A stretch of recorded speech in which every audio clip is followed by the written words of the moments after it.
Hello Pre-Calc BC. Today we are going to be talking about geometric sequences. And geometric sequences are quite different from arithmetic sequences, which is what we discussed yesterday. A geometric sequence is a sequence that has a common ratio. So in arithmetic sequences, your numbers are going up by a common difference, adding 2 each time, subtracting 10 each time, something like that. In a geometric sequence, you are multiplying by a common ratio each time. So for example, let's say you have this.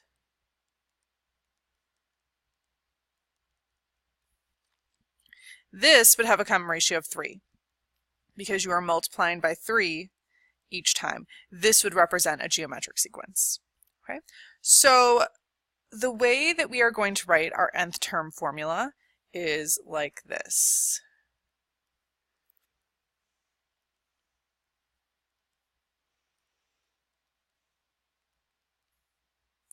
Okay.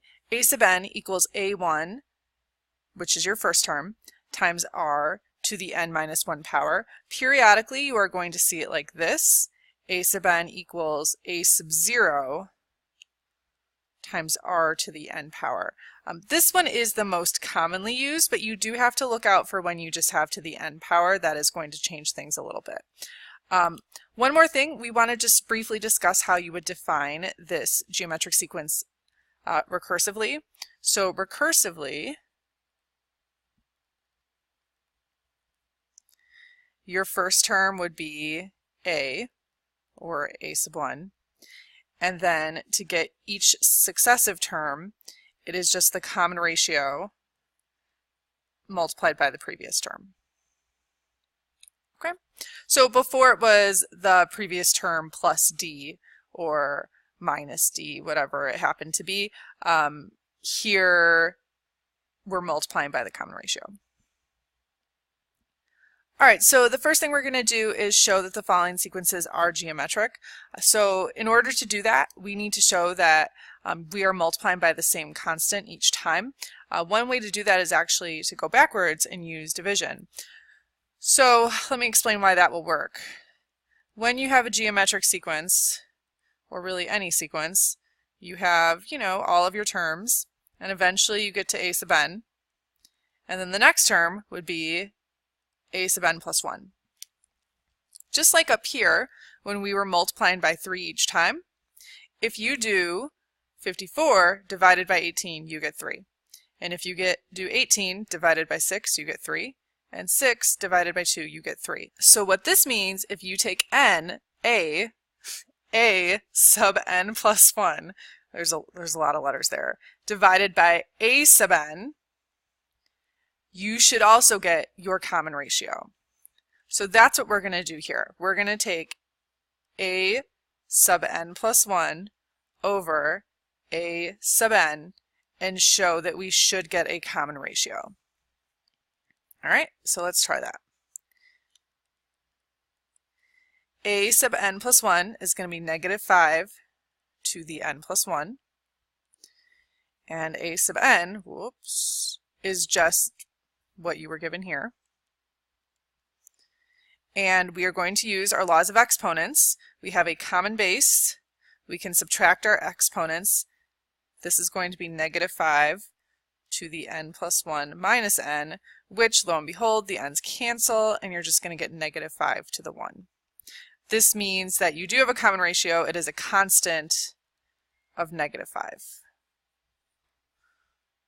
Okay, so the ratio is constant.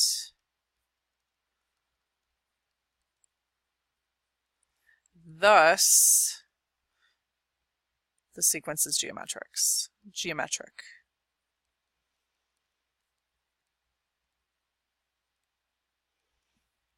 All right, so let's try it again. This guy right here, again, we're going to take a sub n plus 1 divided by a sub n, and if we get a constant, it shows that we do have a geometric sequence. So a sub n plus 1 is going to be 2 to the n plus 1 over 3. Notice you're just taking n and replacing it with n plus 1. So that's the new n.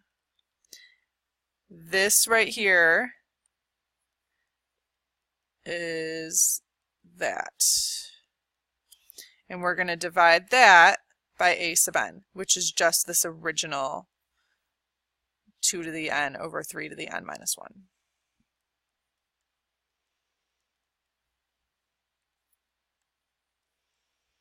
All right, so this one's a little trickier. Because we're dividing, we are going to change this to multiplying by the reciprocal.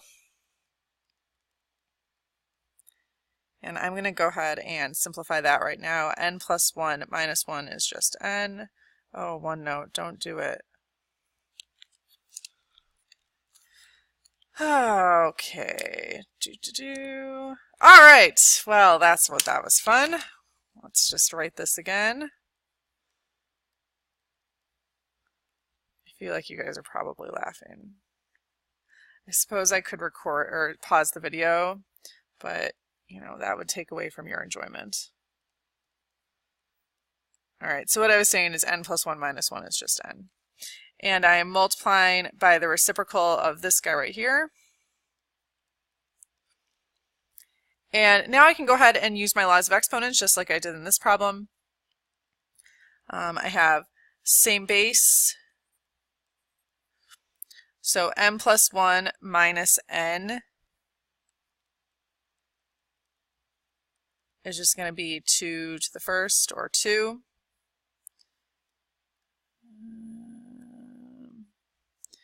And n is going to be bigger than n minus 1, so I'm going to subtract right here n minus the quantity of n minus 1.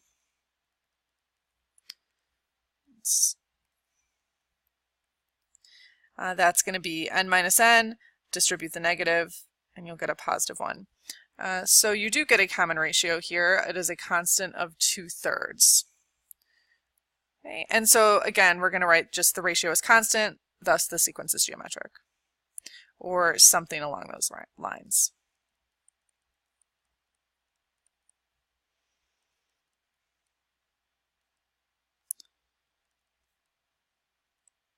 So the reason this proves it is that you didn't use 2 individual values. You're using a sub n plus 1 and a sub n. So these are general values that could be any numbers. So if it works for those, it's going to work for all of your numbers.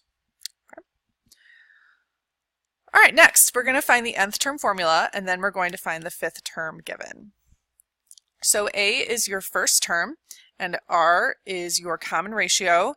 And this is really all you need. Your nth term formula is the first term times the common ratio to the n minus 1 power. So your nth term formula is just a sub n equals -2 times 4 to the n minus 1.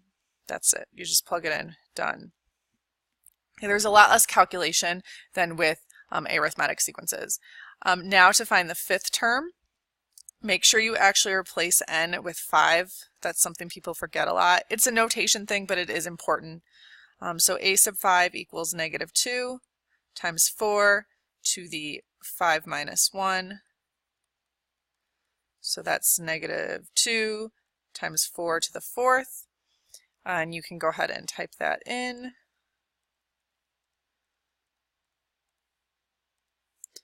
And you get -512.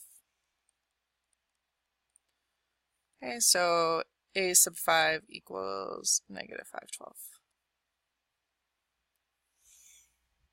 Okay, great. Find the 8th term. So this one, you weren't given the first term, like listed, a equals -2, but you can see that the first term is 1. And you can also figure out what your common ratio is because these are multiplying by 3 each time. So now we can just go ahead, and I like to write the nth term formula first. Okay. If you want, you can just go straight to the 8th term. Just make sure you put a sub 8, and it would be 8 minus 1. That's 1 times 3 to the 7th, which is just 3 to the 7th, which is 2,187.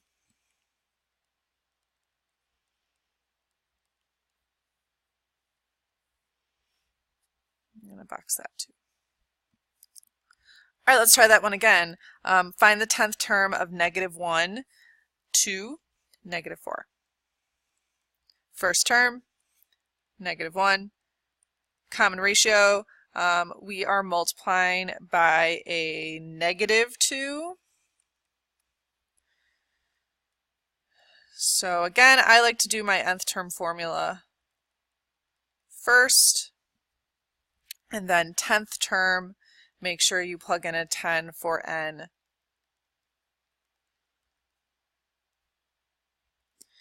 10 minus 1 is 9, and then we can type that in.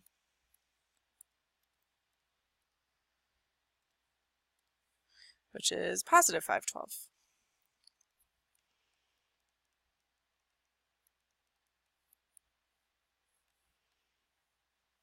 All right, so far this should be pretty easy. So now let's flip to the back and let's talk about the sum for a geometric sequence. You should remember this formula from last year. I think last year we gave you the formulas. We didn't tell you what each formula was, but I think you got like a little sheet of paper that had all of them on the top or something like that. I don't know. You're not going to do that this year. You're going to need to memorize these formulas because you're going to need them for next year as well. So, sorry. All right. So this is the sum for n terms of a geometric sequence. We are going to talk about infinite sums in our next lesson, but for now we have an ending point. Okay, we're going up to n terms. We are not going to do infinite sums today. So basically, if you look, you need the same information. You need your first term, you need your common ratio, and you need how many terms you actually have. So for this first problem, our first term is 1/4, and our common ratio, we are multiplying by, if you notice, it's going 1 and then 2, 2 squared, 2 cubed, etc., etc. So you are multiplying by 2 each time. And if this is the first term, this is the second term. Let's write that down.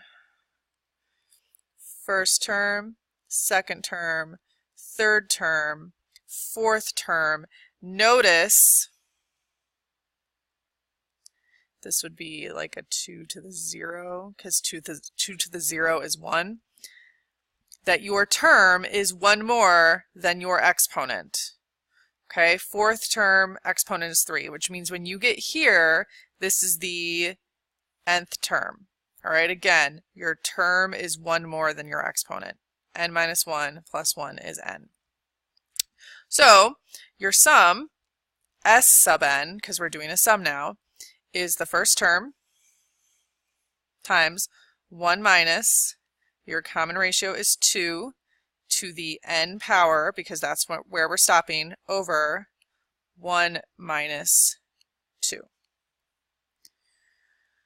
Okay, and then I'm just going to go ahead and simplify that a little bit, because 1 minus 2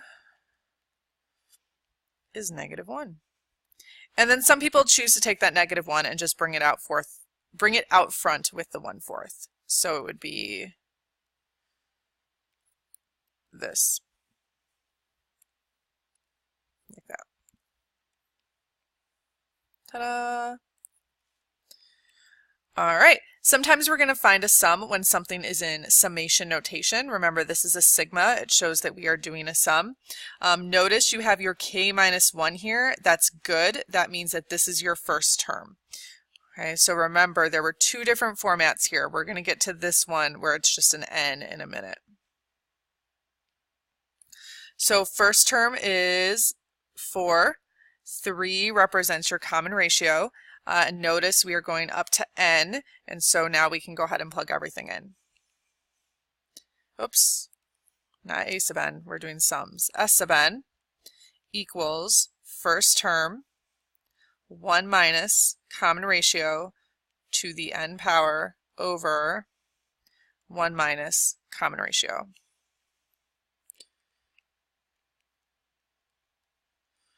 One minus 3 is -2. And then I'm just going to do 4 divided by -2 is -2.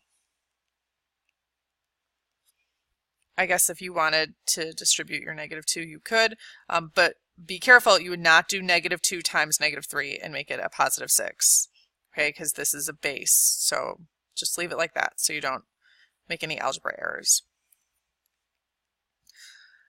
All right, so these next two we actually have, we know what our nth term is. It's not just going to be n.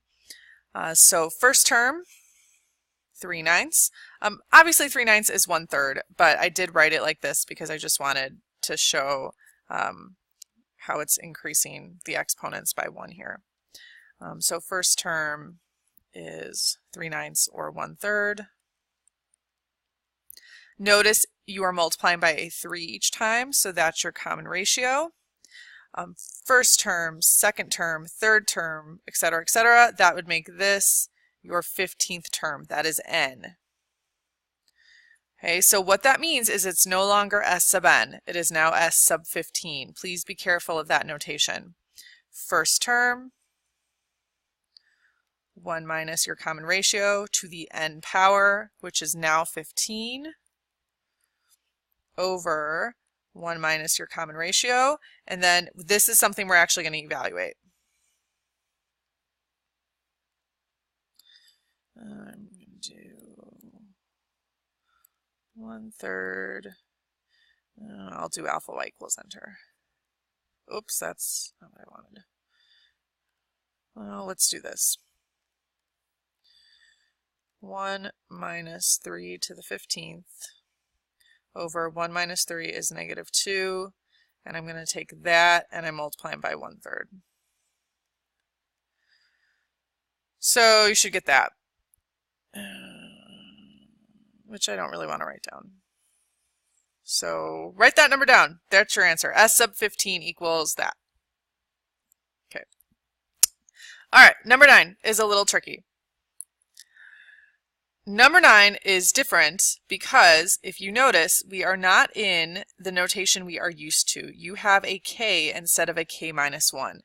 What that means is that this 1 that is out front is no longer your first term. It's technically like your a sub 0 term, okay, which I know doesn't seem to make a whole lot of sense, but just kind of bear with me here.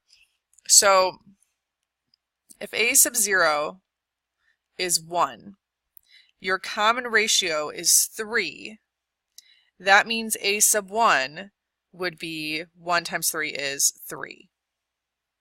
So this right here, we could rewrite like this. First term is 3, common ratio is 3 to the k minus 1. Now, if you go backwards, the reason this works is, look, see how your first term and your common ratio are the same base? So using laws of exponents, you could combine those. 1 plus k minus 1, and see how the 1s are going to cancel, and you're just left with 3 to the k.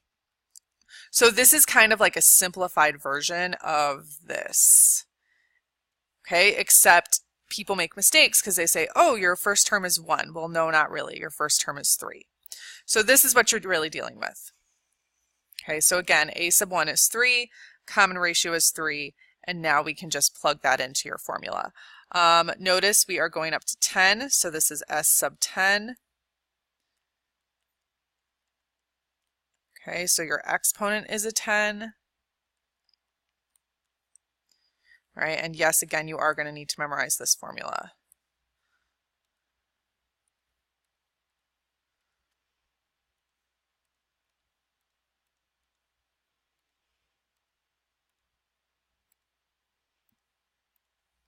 All right, that's not as bad to write down. 88,572.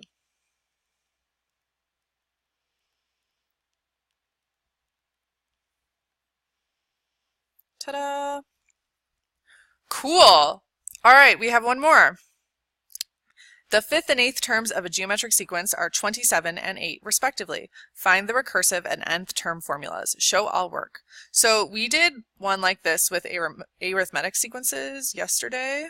Okay, and you did ones with arithmetic sequences last year. You did not do systems with geometric sequences. So lucky you, that's why we're going to do it now. So if the 5th term is 27, and the 8th term is 8, we can go ahead and we can write our nth term formula for this.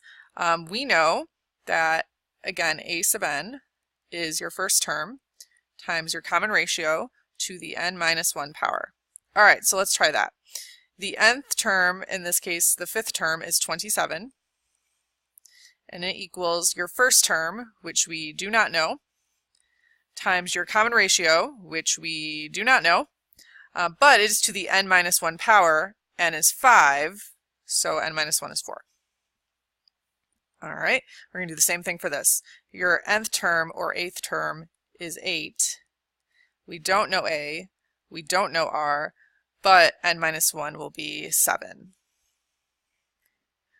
All right, so basically you are going to take one of these and you are going to solve for a.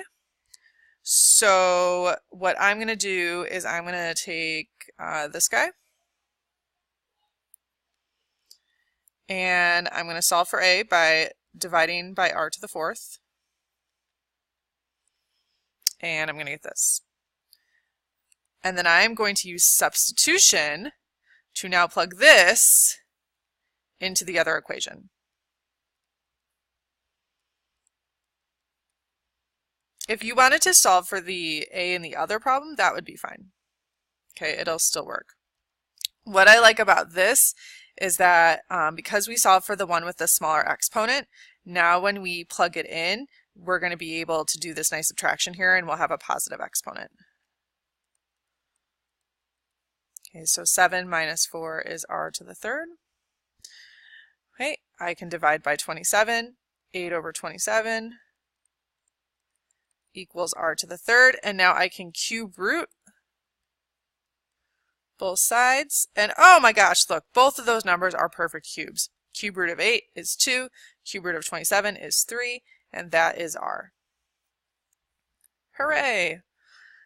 Then we'll just take this, we'll plug it back in to find what our first term is.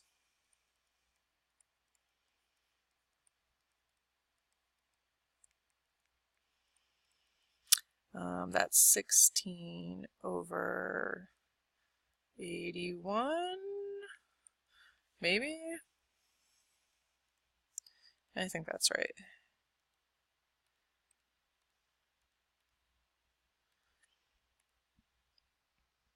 And we're going to math frac that. All right, so your first term was 2,187 over 16. Wow, beautiful. All right, so what do we have to do again? We are looking for the recursive and the nth term formula. Okay, well, nth term formula,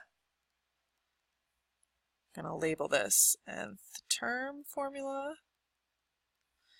is just your first term times your common ratio to the n minus 1 power.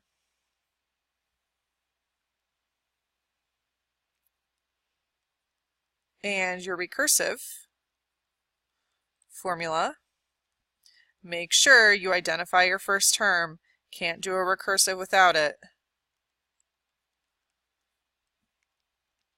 And then it's just for your nth term, 2/3 times the previous term. Make sure you know the difference between an nth term formula and a recursive formula. Okay, recursive is going to have this notation a sub n minus 1 because that's referring to the previous term. Okay. All right, I hope this was exceedingly interesting for you. You can go ahead and start working on your homework. I just really wanted quickly to show you that it would be okay if you decided to solve this one first. Okay, if you solved for a, you'd get a equals r to the 7th over, oh, excuse me, wrong way, 8 over r to the 7th, and then you'd plug that guy in up here.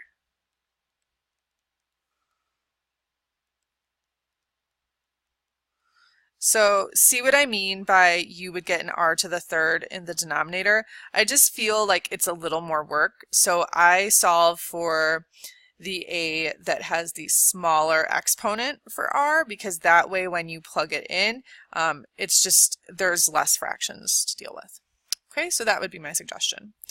All right, I will see you on Monday. We will have a late start and we will talk about infinite sums, divergent and convergent. Get excited. See you later.